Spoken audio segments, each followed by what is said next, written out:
आज राजकुमारी का जन्मदिन था। वो अभी 12 साल की ही थी। महल के बागों में सूरज की धूप चमक रही थी। हालांकि वो सचमुच स्पेन की राजकुमारी थी, लेकिन उसका भी साल में एक ही जन्मदिन पड़ता था, बिल्कुल गरीब बच्चों की तरह। इसलिए ये सारे देश के लिए बहुत महत्वपूर्ण था कि उसका ये दिन बहुत अच्छा गुजरे, और ये निश्चय ही एक बहुत अच्छा दिन था। नलिनी के फूल अपनी लंबी डंडियों पर संतरियों की तरह सीधे खड़े थे। वे नीचे घास में उगे गुलाबों की तरफ उपेक्षा से देखकर कह रहे थे, सुंदरता में हम भी तुमसे कम नहीं। बैंगनी रंग की तितलियां अपने पंखों पर सुनहरा पराग लिए इधर से उधर उड़ रही थीं। वे बारी बारी से हर फूल पर जाती। नन्ही गिरगिटियों दीवारों से निकलकर धूप सेंक रही थी। धूप की गर्मी से अनार दरक कर फूट गए थे, और वे अपने लाल रक्तिम हृदय दिखा रहे थे। यहाँ तक कि जालियों और तोरण पथ की मिट्टी में उगने वाले पीले नींबुओं का रंग भी सूर्य का प्रकाश पाकर निखर आया था। मैग्नोलिया के पेड़ों ने भी अपने गोल हाथी दांत के रंग के फूल खिलाकर हवा को सुगंध से भर दिया था। छोटी राजकुमारी अपने साथियों के साथ छत पर इधर से उधर घूम रही थी। वो पत्थर के विशाल कलशों और काई लगी मूर्तियों के इर्द गिर्द लुका छिपी का खेल खेल रही थी। आम दिनों में उसे केवल अपने स्तर के बच्चों के साथ ही खेलने की अनुमति दी जाती थी, इसलिए उसे अकेले ही खेलना पड़ता था। पर उसका जन्मदिन इस नियम का अपवाद था।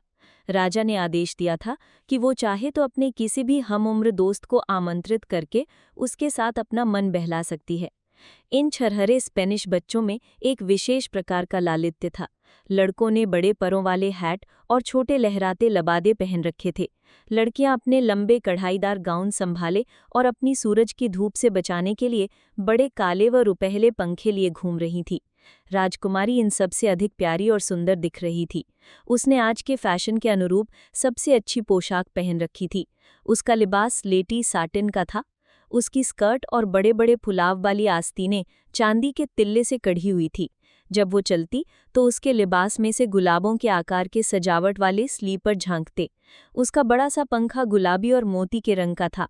उसके सुनहरे बाल उसके पीले चेहरे को चारों ओर से स्वर्ण प्रभा मंडल की तरह घेरे हुए थे। महल की एक खिड़की से उदास बैठा राजा उनको देख रहा था।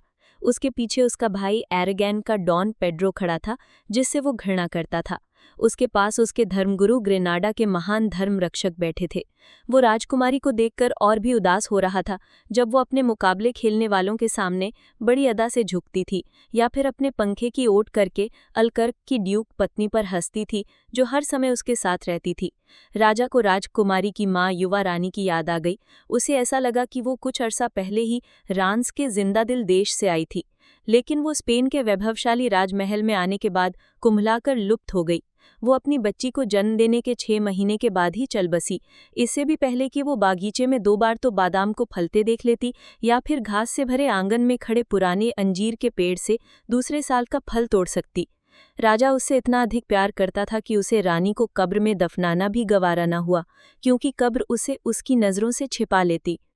उसका शव संलेपन एक हबशी हकीम ने किया था, जिसकी जान इस सेवा के बदले बख्श दी गई थी। उसकी कथित जादू टोने की हरकतों की वजह से उसे मौत की सज़ा दी गई थी, ऐसा लोगों का कहना था। उनका ये भी कहना था कि उसका मृत शरीर अभी भी काले पत्थर के प्रार्थना गृह में उसकी टेपेस्ट्री की शैया पर रखा हुआ था, ठीक उसी तरह जैसे कि मठावासी सन्यासियों ने उसे आज से लगभग 12 साल पहले मार्च के उन हवाओं के दिनों में रखा था। हर महीने में एक दिन राजा एक काला लबादा पहनकर और हाथ में एक ढकी हुई लालटेन लेकर कक्ष में जाता था। वो उसके सामने घुटने टेक कर बैठ जाता और बार बार मेरी रानी पुकारता। कई बार तो वो स्पेन के रीति रिवाजों का उल्लंघन करता हुआ, जो कि राजा को भी उसके दुख में अपनी सीमाओं में बांध लेते हैं, उसका जवाहरात से सुसज्जित हाथ चूमते हुए सदा की नींद सोए ठंडे लेपन किए चेहरे को जगाने की कोशिश करता। आज उसे लगा कि वो एक बार फिर उसे देख रहा है, जैसा कि उसने पहले उसे फाउंटेन ब्लू के किले में देखा था। तब वो केवल 15 साल का था और रानी तो और भी छोटी थी। उस अवसर पर उनकी विधिवत संगाई हो गई थी। ये रस्म पोप के धर्मदूत ने फ्रांस के राजा और उसके सभी दरबारियों की उपस्थिति में संपन्न कराई थी, और वो भूरे बालों की एक नन्ही सी लट और 2 बच्चों जैसे होंठों की याद लिए लौटा था, जिन्होंने उसके बग्घी में सवार होते समय उसके हाथों का चुंबन किया था। उसके बाद बहुत जल्दी ही दोनों देशों की सीमाओं के समीपवर्ती बरगोज नाम के एक छोटे से कस्बे में उनका विवाह भी हो गया था। इसके बाद मैड्रिड में बड़ी धूमधाम से उन्होंने प्रवेश किया। ला अटोचा के गिरजाघर में रिवाज के मुताबिक संगीतमय महापूजा का आयोजन किया गया। इसके बाद संपूर्ण विधि विधान के साथ धर्माधिकरण की दंडाज्ञा का आयोजन किया गया, जिसमें लगभग 300 विधर्मी पापियों को, जिनमें से अनेक अंग्रेज थे, राज्याधिकारी को जलाने के लिए सौंप दिया गया। निश्चय ही वो उससे पागलों की हद तक प्यार करता था। कईयों के विचार में ये देश के लिए अनर्थकारी था, क्योंकि उस समय स्पेन नई दुनिया पर अधिकार के लिए इंग्लैंड के साथ युद्ध में संलग्न था। वो रानी को अपनी नज़रों से जरा देर के लिए भी दूर नहीं होने देता था। उसके प्यार के चलते वो राज्य के अत्यंत गंभीर मामलों को भी भूल गया था। प्रेम के इस आवेश में वो इतना अंधा हो गया था कि ये भी न देख पाया कि जिस रहस्यमय रोग से वो पीड़ित थी, उसे प्रसन्न करने की नीयत से आयोजित किए जाने वाले समारोहों के कारण बढ़ रहा था। उसकी मृत्यु होने पर कुछ समय के लिए तो वो अपना मानसिक संतुलन भी खो बैठा था। अगर उसे नन्ही राजकुमारी को अपने भाई की कृपा पर छोड़ने का भय न होता, तो वो निश्चय ही राजपाट छोड़कर ग्रेनाडा के उस मठ में चला जाता जिसका कि वो मानद मठाध्यक्ष था। उसके भाई की क्रूरता तो स्पेन में भी कुख्यात थी। कुछ लोगों का तो ये भी कहना था कि उसी ने रानी को मारा था। जब रानी एरेगन के किले में उसके यहाँ पधारी थी, तो उसने उसे भेंट में जहरीले दस्ताने दिए थे। रानी की मृत्यु के बाद उसने अपने सारे राज्य में 3 साल का राजकीय शोक मनाने का आदेश दिया था, लेकिन इन 3 सालों के बाद भी उसने अपने मंत्रियों को किसी तरह के नए रिश्ते की बात करने की अनुमति नहीं दी। जब स्वयं सम्राट ने अपनी रूपवती भतीजी बोहीमिया की आर्च डचेस का रिश्ता उसके लिए भेजा, तो राजा ने सम्राट के राजदूत को ये कहकर विदा कर दिया कि स्पेन के राजा का विवाह पहले ही दुख के साथ हो चुका है। हालांकि दुख एक बांझ दुल्हन की तरह होता है, लेकिन मैं उसे सुंदरता से भी अधिक प्रेम करता हूँ। इस जवाब की कीमत उसे नीदरलैंड के समृद्ध प्रांत गंवाकर अदा करनी पड़ी। वहां सम्राट के उकसाने पर गिरजाघर में सुधार के दुराग्रहियों ने विद्रोह कर दिया। ऐसा लगता था कि राजकुमारी को छत पर खेलते देख उसका सारा वैवाहिक जीवन आज अपने समस्त आमोद प्रमोद और घोर दुख के साथ लौट आया था। राजकुमारी में रानी की सभी राजसी अदाएं थीं। वो उसी की तरह अपना सिर एक ओर झटकती थी। उसका अपनी माँ जैसा ही गर्वीला गोल मुख था। वो उसी विशिष्ट फ्रांसीसी मुस्कान के साथ खिड़कियों की तरफ देखती थी या फिर स्पेन के सामंतों के चूमने के लिए अपना नन्हा सा हाथ आगे बढ़ाती थी। लेकिन बच्चों की पैनी हंसी उसके कानों को अप्रिय लग रही थी और सूर्य की तेज निष्ठुर किरणें उसके दुख का उपहास कर रही थी, और कुछ मसालों की दुर्गंध, वही मसाले जो शव संलेपन में इस्तेमाल किए जाते हैं, वातावरण को दूषित कर रही थी। या फिर ये उसकी अपनी कल्पना ही मात्र थी। उसने अपना चेहरा अपने हाथों से ढक लिया, और जब बच्चों ने दोबारा उस तरफ देखा तो पर्दा खिंचा हुआ था और राजा चले गए थे। राजकुमारी ने अपने कंधे उचकाकर निराशा की हल्की सी खींच प्रकट की। आखिरकार राजा को उसके जन्मदिन पर उसके साथ होना चाहिए था। राजकाज के नीरस मामलों का महत्व ही क्या है? या फिर वो उस उदास प्रार्थना गृह में तो नहीं चले गए, जहां हर समय मोमबत्तियां जलती रहती हैं और जहां जाने की उसे कभी भी अनुमति नहीं दी जाती है? इस समय जबकि धूप इतनी अच्छी खिली हुई है और हर कोई इतना खुश है, ऐसी हरकत कितनी मूर्खतापूर्ण है। इसके अलावा वो नकली सैंड से लड़ाई भी नहीं देख पाएंगे, जिसकी शुरुआत की घोषणा करने वाली तुरही भी बज रही है। इसके अलावा कठपुतली का तमाशा और दूसरे भी कितने ही दिलचस्प खेल होने वाले हैं। उनके चाचा और महाधर्म परीक्षक कहीं अधिक समझदार थे। वो बाहर छत पर निकल आए थे। उन्होंने उसकी खूब तारीफ की। फिर उसने अपना सुंदर सिर अपनी खास अदा से एक ओर झुकाया। फिर डॉन पेड्रो का हाथ पकड़कर धीरे धीरे सीढ़ियां उतरती हुई बागीचे के अंत में बनाए गए बैंगनी रेशम के लंबे मंडप की तरफ बढ़ी। बाकी के बच्चे अपने अपने रुतबे के क्रम में उसके पीछे चल रहे थे। सबसे लंबे नामों वाले इनमें सबसे आगे थे। सांड से भिड़ने वालों के वेश में सजे बहुत से सामंतों के बच्चे उसके स्वागत के लिए आगे बढ़े। लगभग 14 वर्ष के अत्यंत रूपवान बालक टिएरा न्यूआ के अत्यंत रूपवान काउंट ने स्पेन के राजसी शिष्टाचार के अनुरूप अपना हैट सिर से उतारकर उसका अभिवादन किया। उसके बाद स्पेन के उच्चाधिकारी ने उसे वितान में बने ऊंचे मंच पर रखी सोने और हाथी दांत की छोटी सी सुंदर कुर्सी पर बिठा दिया। बच्चे चारों ओर अपने पंखे डुलाते हुए बातें करने लगे। प्रवेश द्वार पर खड़े उच्च धर्म परीक्षक और डॉन पेड्रो ये सब देखकर हंस रहे थे। सख्त नाक नक्शे और रूखे स्वभाव वाली कमेरा मेयोर की डचेस के झुर्रीदार मंच और सूखे होंठों पर भी मुस्कुराहट से दिखाई पड़ रही थी। सांड की नकली लड़ाई वाकई बहुत शानदार थी। जब परमा के ड्यूक उसके पिता से मिलने आए थे और सचमुच की सांड की लड़ाई का खेल हुआ था, ये तो बच्चों को उससे भी बढ़कर लगी। सुंदर साज और काठियों से सजे कठघोड़ों पर सवार कुछ बच्चे अपने भड़कीले रिबनों से सुसज्जित चमकीले भाले लहरा रहे थे। दूसरे पैदल ही सांड के आगे अपने लाल लबादे लहरा रहे थे। जब सांड उन पर हमला करता तो वो धीरे से अखाड़े का घेरा फलांगते। जहां तक सांड का सवाल था, वो तो असली सांड सा लग रहा था। हालांकि उसे तीलियों पर मढ़ी लचीली खाल से सजाकर सांड बनाया गया था। कई बार तो वो अपनी पिछली 2 टांगों पर खड़े होकर पूरे अखाड़े का चक्कर काटता, जबकि कोई असली सांड ऐसा करने का सपना भी नहीं देख सकता। उसने लड़ा भी बहुत शानदार रूप से। बच्चे ये सब देखकर इतने रोमांचित हो गए कि वो अपनी बेंचों पर खड़े हो गए। वो अपने अपने लेस से जड़े रुमाल हवा में लहराते हुए उसी तरह वाह वाह शाबाश लड़ाकू चिल्ला रहे थे, जैसे बड़े चिल्लाते हैं। आखिरकार लंबी लड़ाई के बाद, जिसमें बहुत से कटघोड़ों को सींग भोंक कर सांड ने नष्ट कर दिया था और उनके सवार अपने घोड़ों से उतरने को मजबूर हो गए थे, टिएरा न्यूवा के किशोर काउंट ने सांड को घुटनों के बल गिरा दिया और फिर राजकुमारी की अनुमति पाकर जानवर की गर्दन में अपनी लकड़ी की तलवार घुसा दी। उसने इतना जबरदस्त प्रहार किया कि जानवर का सिर अलग हो गया। इससे मैड्रिड में फ्रांस के राजदूत के बेटे महोदय दो लॉरेन का हंसता खिलखिलाता। उसके बाद मिस्रवासियों का एक दल, जैसा कि उन दिनों जिप्सियों को कहा जाता था, रंगभूमि में आया। वो एक घेरे में पालथी मारकर बैठ गए और अपनी अपनी सितारों पर राग बजाना आरंभ कर दिया। वो सुरों के साथ साथ अपने सिर भी उनके अनुरूप हिलाते थे और बड़ी मध्यम आवाज में गुनगुनाते थे। जब उनकी नज़र डॉन पोड्रो पर पड़ी तो कुछ ने उसकी तरफ गुस्से से घूरा तो कुछ डर के मारे सहम गए। कुछ ही सप्ताह पहले उनके 2 कबीले वालों को साविले के बाजार में जादू टोना करने के आरोप में फांसी पर लटका दिया गया था, लेकिन उनको छोटी राजकुमारी बहुत अच्छी लगी। वो पीछे की ओर टेक लगाए हुए अपनी नीली आंखों से जिस अदा से अपने पंखे को देख रही थी, उससे उनको लगा कि उस जैसी मासूम कभी किसी के साथ निर्दयता नहीं कर सकती। इसीलिए वे बहुत कोमलता से अपने राग बजाते रहे। उनके लंबे नाखून सितार के तारों को छेड़ रहे थे और वे अपने सिर इस तरह नीचे झुका रहे थे मानो उनको नींद आ रही हो। अचानक उन्होंने ऐसा जोर का चीत्कार किया कि बच्चे चौंक गए और डॉन पोड्रो का हाथ अपने खंजर की गोमेद जड़ी मूठ पर चला गया। वे उछलकर खड़े हो गए थे और पागलों की तरह रंगभूमि के चक्कर लगाते हुए अपने मृदंग बजाते हुए अपनी विचित्र भाषा में कोई प्रणय गीत गा रहे थे। फिर एक और संकेत के साथ वे सब के सब जमीन पर औंधे लेट गए। वे वहां एकदम निश्चल पड़े रहे। उनके सितारों के हल्के सुर ही उस शांति को भंग कर रहे थे। कई बार इसे दोहराने के बाद वे वहां से गायब हो गए। कुछ ही देर बाद वे फिर लौटे।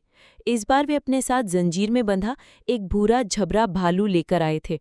उनके कंधे पर छोटे बंदर थे। भालू बड़ी गंभीरता के साथ सिर के बल खड़ा हो गया और झुर्रीदार बंदरों ने 2 लड़कों के साथ मिलकर, जो उनके कलंदर थे, कई तरह के मज़ेदार करतब दिखाए। वे छोटी तलवारों के साथ लड़े, उन्होंने बंदूकें चलाईं और राजा के अंगरक्षकों की तरह संतरियों के समान परेड की। वाकई जिप्सी अपने प्रदर्शन में बहुत सफल रहे। वो जलबैंत के ऐसे पिंजरे बना सकता था जिसमें बैठकर टिड्डे गाना गा सकें। वो बांस की बांसुरियां बना सकता था जिनका संगीत रसिक जन सुन सकें। वो हर चिड़िया का चहचहाना पहचानता था। वो फुनगी पर बैठी तिलियर को या झील से बगुले को पुकार सकता था। वो हर जानवर के पैरों के निशान पहचानता था। वो खरगोश के हल्के कदमों के निशानों को और कुचली हुई पत्तियों से भालू के पद चिन्हों को पहचान सकता था। उसे सभी जंगली नृत्य आते थे। वो शरट का लाल वस्त्रों वाला उन्मत्त नृत्य जानता था। वो फसल पर नीले सैंडल पहनकर किए जाने वाला धीमा नृत्य जानता था। वो श्वेत पुष्पमाला के साथ जाड़े का नृत्य और वसंत में उपवनों में किया जाने वाला कलिका नृत्य भी जानता था। वो जानता था कि जंगली कबूतर अपना घोंसला कहाँ बनाते हैं। एक बार जब किसी बहेलिये ने कबूतर कबूतरी को जाल में फंसा लिया तो उसने उनके बच्चों को खुद पालकर बड़ा किया और उनके लिए एक ठूंठ देवदार के खोखले में छोटा सा दड़बा भी बना दिया।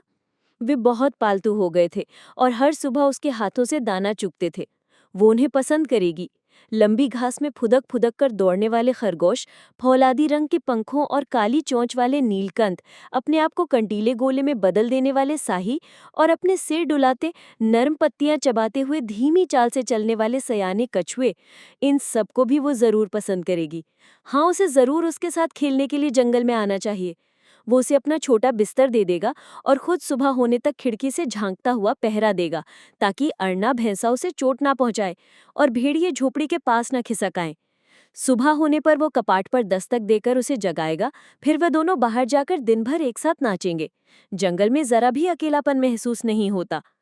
कभी कभी कोई पादरी भी अपने सफेद खच्चर पर सवार अपनी रंगीन किताब से कुछ पढ़ता हुआ वहां से निकलता है। कई बार बाज से शिकार करने वाले हरी मखमल की टोपियां और हिरन की खाल की जर्किन पहने वहां से निकलते हैं। मुंह पर टोपियां पहनाए बाज उनकी कलाई पर होते हैं। अंगूर की फसल के समय यहाँ अंगूर के व्यापारी आते हैं। सिरपेचे की चमकदार लताओं से उलझकर उनके हाथ पैर बैंगनी हो जाते हैं। वे शराब टपकाती मशकें लिए होते हैं। कोयला बनाने वाले रातों को बड़ी अंगीठियों के पास बैठकर लकड़ी के लट्ठों को धीमी आग में सुलगकर कोयला बनते देखते रहते हैं। वे अंगारों पर चेस्टनट भूनते रहते हैं। डाकू अपनी गुफाओं से निकलकर आते हैं और उनके साथ मिलकर आमोद मनाते हैं। एक बार तो उसने टोलेडो जाने वाली लंबी धूल भरी सड़क से होकर जाने वाला एक सुंदर जलूस भी उधर से जाता देखा था। सुनहरे क्रॉस वाले संत वहां से अपने चमकीले बैनर लिए मीठे स्वरों में गाते हुए निकलते हैं।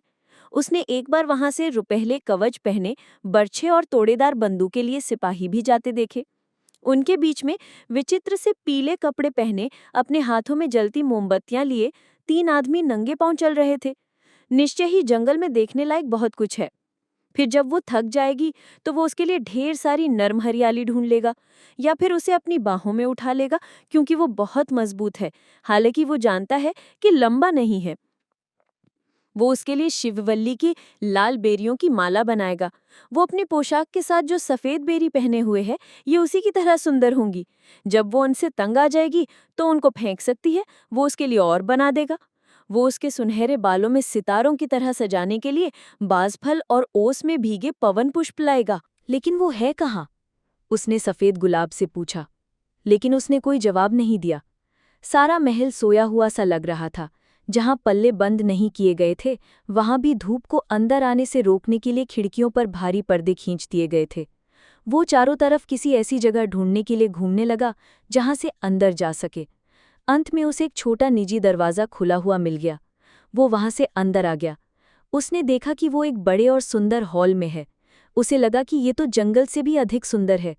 यहाँ चारों तरफ सुनहरी सजावट थी और फर्श भी रंगीन पत्थरों का था, जो किसी ज्यामितीय आकार में एक दूसरे से जोड़े गए थे। लेकिन छोटी राजकुमारी वहां नहीं थी। सिर्फ कुछ आकर्षक सफ़ेद मूर्तियां थीं। जैस्पर की चौकियों से वो अपनी सूनी आंखों और मुस्कुराते होठों से उसकी तरफ देख रही थी। हॉल के अंत में सूरज और सितारों वाली कढ़ाई से सजा काले मखमल का एक पर्दा लगा हुआ था। ये प्रतीक राजा को बहुत प्रिय थे और काला उसका मनपसंद रंग था। शायद ये इसके पीछे छिपी हुई थी। वो हर हाल में कोशिश करेगा। उसने दबे पांव वहां तक जाकर पर्दा एक और हटा दिया। वहां सिर्फ एक और कमरा था, पहले से भी सुंदर कमरा। दीवारें हरी टैपेस्ट्री से सजी थीं, जिन पर शिकार के दृश्यों वाली सुई धागे की कढ़ाई थी। ये किसी कलाकार की कलाकृति थी, जिसने इसकी परिकल्पना और इसे तैयार करने में 7 साल लगाए थे। ये कभी जीन लाफाओ, जैसा कि उस दीवाने राजा को पुकारते थे, का निजी कक्ष होता था। वो शिकार का इतना शौकीन था कि उसे अपने कद्दावर घोड़े पर सवार होकर किसी हिरन पर झपटते शिकारी कुत्तों के साथ अपने शिकार का शंखनाद करके उस भागते जानवर पर खंजर से वार करते दिखाया गया था। ये अब मंत्रणा कक्ष था। कमरे के केंद्र में रखी मेज पर मंत्रियों के लाल पत्रधन रखे थे। इन पर स्पेन की ट्यूलिप की सुनहरी मोहरे और हैप्सबर्ग वंश का राज जिने लगा था। छोटे बौने ने हैरानी से चारों ओर देखा। आगे बढ़ने में उसे थोड़ा डर लग रहा था। वहां वनाली में दौड़ते घोड़े देखकर, जिनकी टापों से जरा भी आवाज नहीं हो रही थी, उसे उन भूतों की याद आ गई जिनके बारे में उसने कोयला बनाने वालों से सुना था। वो जंगल में रात को घूमते थे। अगर उनको कोई आदमी मिल जाए तो उसे हिरनी में बदल देते और फिर शिकार करने के लिए उसका पीछा करते। लेकिन फिर उसे सुंदर राजकुमारी की याद आ गई, जिसने उसमें साहस का संचार कर दिया था। वो उसे अकेले में ही खोज कर बताना चाहता था कि मैं भी तुमसे प्यार करता हूँ।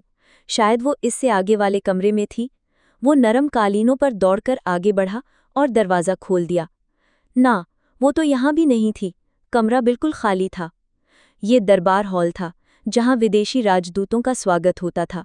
लेकिन अब काफ़ी अरसे से किसी राजदूत को राजा ने मिलने का अवसर नहीं दिया था। बहुत पहले कभी यहीं इंग्लैंड का राजदूत सम्राट के सबसे बड़े बेटे से अपनी महारानी की शादी का प्रबंध करने आया था। वहां सोने के काम वाले चमड़े के पर्दे लटके हुए थे और सोने का एक दीपदान काली सफ़ेद छत से लटक रहा था, जिसमें 300 मोमबत्तियां जल रही थीं। सोने की जरी के एक विशाल छत्र के नीचे, जिस पर मोतियों से शेर और केले के मीनार कढ़े हुए थे, सिंहासन रखा था। वो चांदी और मोतियों की झालर वाली भारी काली मखमल से मढ़ा था। सिंहासन की दूसरी सीढ़ी पर चांदी के जरी वाले कपड़े से मढ़ी गद्दी वाली राजकुमारी के लिए घुटनों के बल बैठने वाली चौकी रखी थी। छत्र की सीमा के बाहर पोप के धर्मदूत की कुर्सी रखी थी। सार्वजनिक समारोहों के दौरान केवल उसे ही राजा की उपस्थिति में बैठने की अनुमति थी। उसके सामने रखी एक बैंगनी चौकी पर उसकी लाल फुंदनों वाली लंबी टोपी रखी थी। सिंहासन के सामने वाली दीवार पर शिकारी वेश में चार्ल्स पंचम की आदमकद तस्वीर लगी थी। उनके साथ एक बहुत बड़ा शिकारी कुत्ता था। दूसरी दीवार के मध्य में फिलिप्स द्वितीय की तस्वीर लगी थी, जिसमें वो नीदरलैंड का आदर सम्मान स्वीकार कर रहे थे। खिड़कियों के बीच आबनूस की एक पेटी रखी थी, जिस पर हाथी दांत की पच्चीकारी थी। इस पर हालबीन के मृत्यु के नृत्य की नक्काशी थी, जो कहा जाता था कि प्रसिद्ध कलाकार के हाथों के की गई थी। लेकिन छोटे बौने ने इस सारी भव्यता की कोई परवाह नहीं की। वो छत्र में जड़े सारे मोतियों के बदले भी अपना गुलाब न देता, न ही पूरे सिंहासन के बदले अपने गुलाब की एक सफेद पंखुड़ी देता। वो तो मंडप में वापस जाने से पहले राजकुमारी को देखना चाहता था, ताकि उससे कह सके कि जब मेरा नृत्य समाप्त हो जाए तुम मेरे साथ चली आना। यहाँ महल में तो हवा बंद और गुम सी थी, लेकिन जंगल में हवा खुली और तेज बहती थी। महासूर्य की किरणें अपने सुनहरे हाथों से कमकपाती पत्तियों को हटाती थीं। जंगल में फूल भी थे, शायद यहाँ के बाग जैसे सुंदर नहीं, लेकिन इनसे कहीं अच्छी सुगंध वाले। वहाँ वसंत के आरंभ में संबुल थे, जो ठंडी घाटी में और घास के टीलों पर अपनी बैंगनी छवि में लहराते थे। बसंती गुलाब थे, जो ओक वृक्षों के झुरमुटों में उनकी जड़ों के आसपास खिलते थे। महाश्वेत अर्क पुष्प थे, चटक नील पुष्प थे, और कई प्रकार के इंद्रधनुषी और सुनहरे फूल थे। वहाँ बादामों पर स्लेटी रंग के बौर थे और घंटीनुमा फॉक्सग्लव फूल थे, जो अपने पराग पर मंडराने वाली मधुमक्खियों के भार से झड़ जाते थे। चेस्टनट की अपनी सितारों जैसी फुनगियां थी, और वनसंजली की अपनी पीली चंद्रमाओं जैसी आभा थी। अगर वो उसे ढूंढ पाया तो वो जरूर आएगी, जंगल की सुंदरता की खातिर जरूर आएगी, और मैं उसकी खुशी की खातिर दिन भर नाचूंगा। ये सोचकर उसकी आंखों में खुशी की चमक आ गई, और उसने अगले कमरे में प्रवेश किया। अब तक के सभी कमरों में ये सबसे चमकदार और सुंदर था। दीवारें रेशम पर गुलाबी फूलों और बेलबूटों की कढ़ाई से सजी हुई थी। उन पर चिड़ियों के प्रारूप के साथ चांदी के फूल कढ़े थे। चांदी का भारी फर्नीचर था, जिसमें फूलों के तोरण थे। अंगीठी के सामने 2 बड़े पर्दे थे, जिन पर तोते और मोर काढ़े गए थे। हरे रंग के सुलेमानी पत्थर का फर्श दूर तक जाता दिखाई देता था। यहाँ वो अकेला ना था।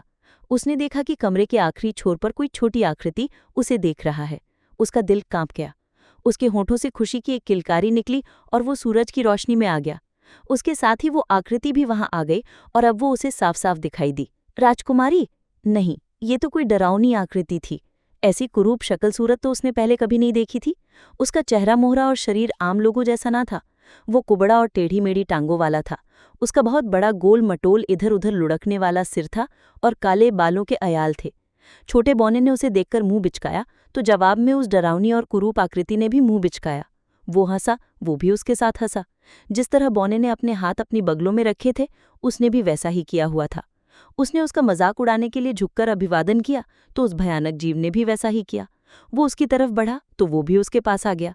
वो जो कुछ करता था, ये कुरूप आकृति हूबहू वैसा ही करती थी। जब बौना रुकता तो वो भी रुक जाता। उसने खुशी से चिल्लाकर अपना हाथ उस आकृति की तरफ बढ़ाया। उसने अपना हाथ छुआ तो आकृति ने भी अपना हाथ छुआ। वो डर के मारे सहम गया। उसने अपना हाथ उस तरफ बढ़ाया तो डरावनी आकृति ने भी तुरंत वैसा ही किया। वो उसे छूने के लिए और आगे बढ़ा तो किसी सख्त और चिकनी चीज ने उसे रोक दिया। अब उस भयानक आकृति का चेहरा बौने के चेहरे के बहुत करीब था। वो डर से सहमा सा लग रहा था। उसने अपनी आंखों पर से अपने बाल हटाए तो आकृति ने फौरन उसकी नकल की। उसने उस पर चोट की तो उसने भी जवाब में हर चोट का वैसा ही जवाब दिया। उसने नफरत से उसकी तरफ देखा तो आकृति ने भी उसी तरह बुरा सा मुंह बनाया। वो पीछे हटा, आकृति भी पीछे हट गई। ये क्या है? उसने जरा देर सोचा। उसने बाकी कमरे पर एक नजर डाली। बड़ी हैरानी की बात थी, उस साफ पानी की सी दीवार में कमरे की हर चीज की नकल थी। हाँ, हर तस्वीर की प्रतिकृति थी। दरवाजे के पास जो हिरन का बच्चा था, उसका जुड़वा भाई वहां मौजूद था। सूरज की रोशनी में वीनस की जो मूर्ति थी, इस दीवार में भी वैसे ही सुंदर मूर्ति उसी तरह बाहें फैलाए खड़ी थी। क्या ये प्रतिध्वनि थी? उसने एक बार घाटी में जोर की आवाज दी थी तो उसने उसी तरह एक एक शब्द दोहरा दिया था। क्या वो दृष्टि की भी इसी तरह नकल कर सकती है जैसे कि आवाज की? क्या वो असली दुनिया के हूबहू एक नकली दुनिया बना सकती है? क्या चीजों की छाया में रंगीन हो सकती हैं और हिलडुल सकती हैं? क्या ऐसा हो सकता है कि... उसने फिर से शुरू किया। उसने अपनी छाती से सुंदर सफेद गुलाब हटाया और घूमकर उसे चून लिया। उस भयानक और कुरूप शख्स के पास भी अपना एक गुलाब था, जिसकी एक एक पंखुड़ी उसके गुलाब जैसी ही थी। उसने भी उसी की तरह गुलाब को चूमकर डरावनी हरकत करते हुए उसे छाती से लगा लिया। जब उसे सच्चाई समझ में आई तो बौने ने हताशा में एक जोर की चीख मारी। वो फर्श पर गिरकर सिसकने लगा। तो ये वो खुद था जो कुबड़ा, डरावना और खूरूपनाक नक्शे वाला था, विकृत अंगों वाला, जिसे देखकर नफरत हो। वो खुद ही डरावनी शक्ल वाला था और सब बच्चे उसी पर हंस रहे थे। और छोटी राजकुमारी, जिसके बारे में वो सोचता था कि उसे प्यार करती है, वो भी उसकी खुरूपता का मजाक उड़ा रही थी और उसके विकृत अंगों पर हंस रही थी। उसने उसे जंगल में क्यों नहीं रहने दिया? वहां तो उसे ये बताने वाला कोई आईना न था कि वो कितना घृणास्पद है। उसके पिता ने उसे शर्म के हाथों बेचने के बजाय मार क्यों नहीं डाला? उसके गालों पर गर्म आंसू बह रहे थे और उसने सफेद गुलाब को तोड़कर उसके टुकड़े टुकड़े कर दिए। उसकी प्रतिकृत के दानव ने भी वैसा ही किया और फूल की पंखुड़ियां हवा में उछाल दीं। वो जमीन पर औंधा लेट गया और उसने बौने की तरफ दर्द भरे चेहरे के साथ देखा। बौना वहां से दूर खिसक गया ताकि उसे न देख सके। उसने अपनी आंखें अपने हाथों से ढंक ली। वो किसी घायल की तरह रेंगकर छाया में आ गया और वहां सुबकता हुआ पड़ा रहा। उसी समय राजकुमारी अपने साथियों के साथ वहां आई। जब उन्होंने बौने को जमीन पर पड़ा हुआ अपने दोनों हाथों से फर्श को पीटता पाया तो वे सब उसके चारों तरफ खड़े होकर उसे देखने लगे। वे सब मारे खुशी के बहुत जोर जोर से हंसने लगे। उसका नाच बड़ा मजेदार था, राजकुमारी बोली, लेकिन उसका ये अभिनय तो उससे भी ज्यादा मनोरंजक है। वो तो कठपुतलियों जैसा ही मजेदार है, बेशक उनकी तरह बहुत स्वाभाविक नहीं। उसने अपना पंखा ढुलाया और हंसी, लेकिन छोटे बौने ने उनकी तरफ नहीं देखा। उसकी सिसकियां धीमी होती गईं। अचानक वो अजीब तरह से हाँफा। उसने अपनी पसलियों को पकड़ा और फिर दोबारा फर्श पर गिर गया। अब वो बिल्कुल हिलडुल नहीं रहा था। इसका जवाब नहीं, राजकुमारी जरा रुककर बोली, लेकिन अब तुम्हें मेरे लिए नाचना होगा। हाँ हाँ, तुम उठो और नाचो, क्योंकि तुम तो जंगली वनमानुष से भी ज्यादा सयाने हो और उससे कहीं ज्यादा हास्यास्पद भी। लेकिन छोटे बौने ने कोई जवाब नहीं दिया। राजकुमारी ने अपना पैर पटका।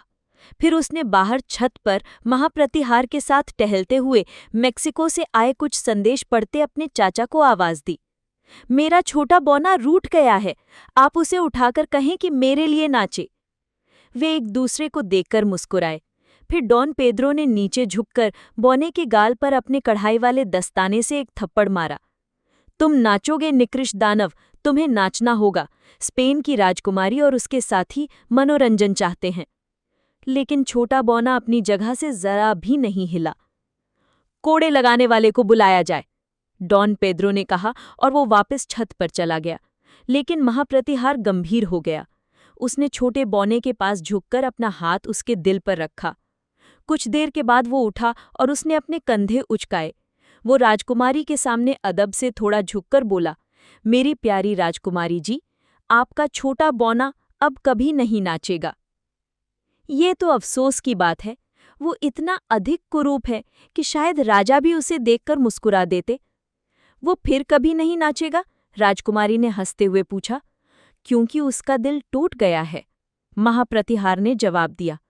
इस पर राजकुमारी ने मुंह बिचकाया और उसके सुंदर पतले होंठ नफरत से थोड़े सिकुड़ गए। आइंदा मेरे साथ खेलने के लिए सिर्फ उनको ही बुलाना जिनके दिल न हों, वो बोली और भागती हुई बाग की तरफ चली गई।